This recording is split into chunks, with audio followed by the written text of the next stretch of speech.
Hi, hello mga kakusina! Kamusta kayong lahat? For today's video, magluluto pala ako ng masarap na merienda. Magluluto pala ako ngayon ng fried noodles na DIY gamit ang pansit habhab ng Quezon. Pamilyar din ba kayo dito mga kakusina sa pansit na to? Hi, hello po dyan sa mga taga Quezon. Shout out po sa inyong lahat. Taga Quezon province nga din yung asawa ko kaya naman ay pamilyar kami sa pansit na to.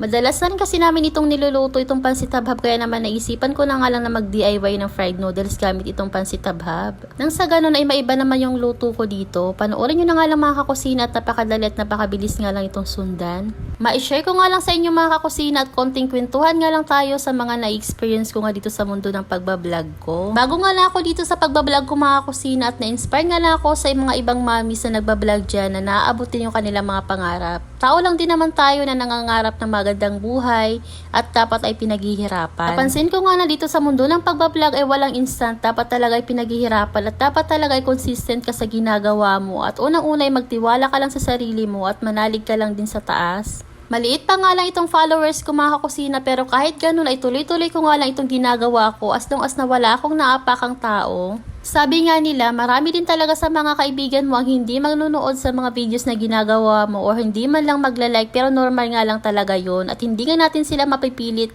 kasi iba-iba naman tayo ng mga opinion. Dito sa mundo ng pagbablog ay normal nga lang din na nagkakaroon tayo ng mga basher. Minsan nga lang talaga ay nagkakaroon tayo ng mga basher. Ang masakit pa doon ay kadugo ka mag-anak mo, pero wala nga tayong magagawa doon kasi opinion nila yon. Na-experience ko na nga din na mabash dito sa aking pagbablog at ang masaklap pa doon ay kamag-anak at kadugo ko pa. Dinedma ko na nga lang yung kasi madalas talaga ganun ang reality. Pero hindi ko naman nila lahat. Pagkus yung mga taong yun ay mas ipakita pa natin na mas dapat pa tayong magsikap.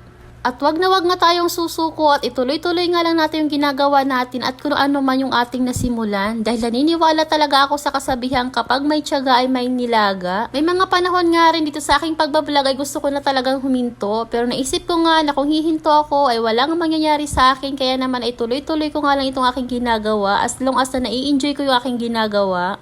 Kaya naman, sa lahat ng mga nag-uumpisa pa lang dyan sa pagbablog ay ituloy nga lang natin itong ating ginagawa dahil wala namang mangyayari kung hihinto tayo. Gawin nga nating inspirasyon yung mga taong nangdadown sa atin o nanghihila sa ating pababa. Dahil wala namang naging successful dito sa mundo ng pagbablog kung hindi talaga naging consistent. Lahat naman talaga nag-uumpisa sa mababa bago nga naging successful. Ako bilang baguhan dito sa mundo ng pagbablog ay ni-enjoy ko na nga lang yung sarili ko at ginagawa ko lagi yung best ko tuwing gumagawa ko ng aking mga content. At nagpapasalamat din ako sa lahat ng mga followers ko dito, sa mga hindi ko kakilala at kakilala na patuloy na sumusuporta at sumusubaybay. At patuloy nga lang ako na nai-inspire sa mga taong nagiging successful dito. At naniniwala naman ako sa kasabihan na lahat ng bagay na inaasam natin ay may tamang oras at panahon. Basta't wag nga lang tayong susuko at samahan nga lang natin ito ng sipag at tiyaga at pananalig sa taas. And yun lang for today's video mga kakusina. Marami pong salamat sa inyong panonood. God bless! And please, follow for more.